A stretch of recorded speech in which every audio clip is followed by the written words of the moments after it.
Okay. Mountain biking began in the early 1970s and has evolved into the sport that it is today over the past 50 years.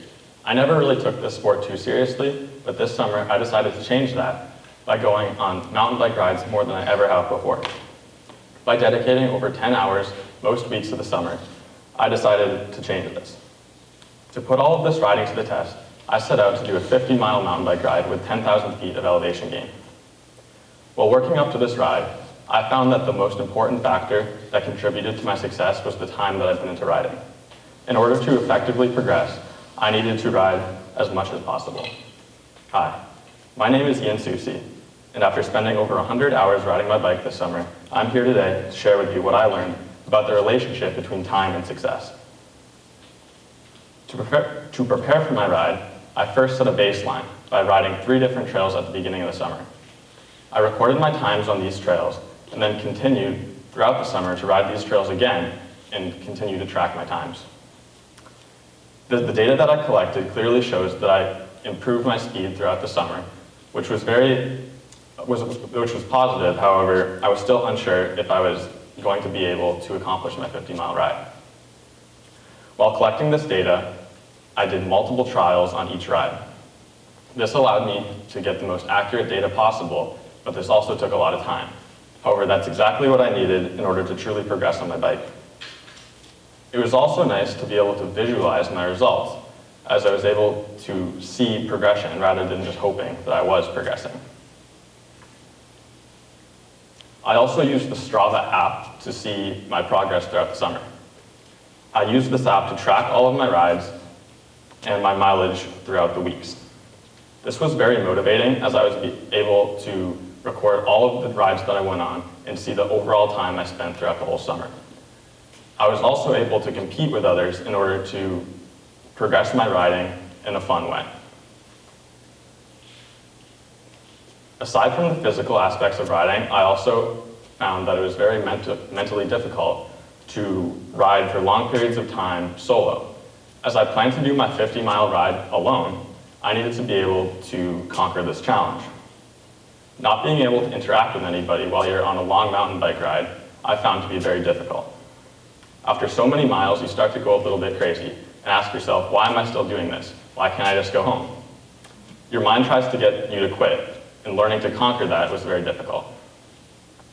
This too required a lot of time to master.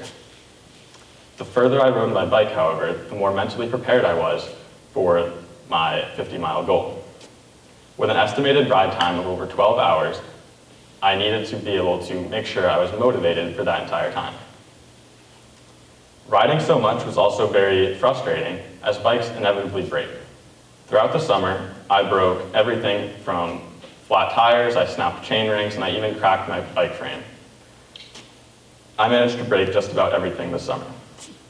To solve this problem, I volunteered at a local bike shop where I learned how to fix bikes and also was able to help the mountain biking community. Finally, after setting baselines at the beginning of the summer, doing many time trials throughout the summer, tracking my rides on Strava, gathering data, and learning how to become mentally resilient, I set out to accomplish my 50-mile ride. All of the time that I put in beforehand gave me a lot of confidence, but I was still unsure if I would be able to conquer this ride. The amount of time I spent riding over the summer was a great stepping stone to be able to accomplish this, but it really started to pay off as I started to get onto the trail. I hit 10, 20, 30 miles, still feeling like I had more in the tank. This was largely due to the many hydration stops that I took along the way and the fuel that I had. I learned about how to properly fuel through my research over the summer, where I learned to have carbs before my rides, sugar during the ride, and protein after. As I burned almost 7,000 calories while attempting this ride, this was very important for me. During this ride, as I approached 50 miles, however, I realized I had a big problem. I was only at 9,000 feet of elevation gain rather than the 10,000 that I initially set out for. At this point, I was very conflicted.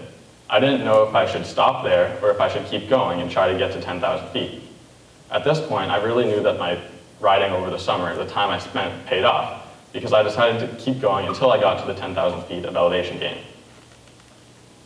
As it began to get dark, I eventually got back to the same parking lot that I left nearly 14 hours earlier that day.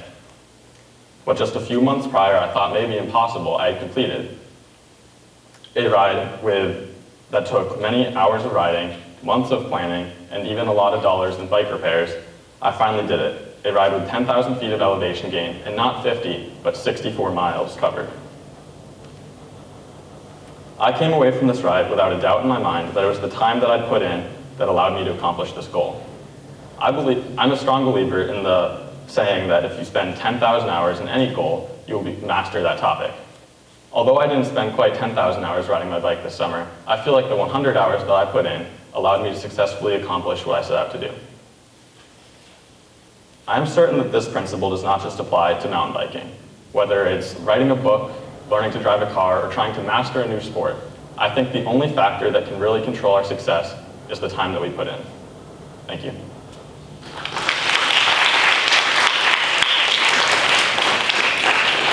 Anybody have any questions?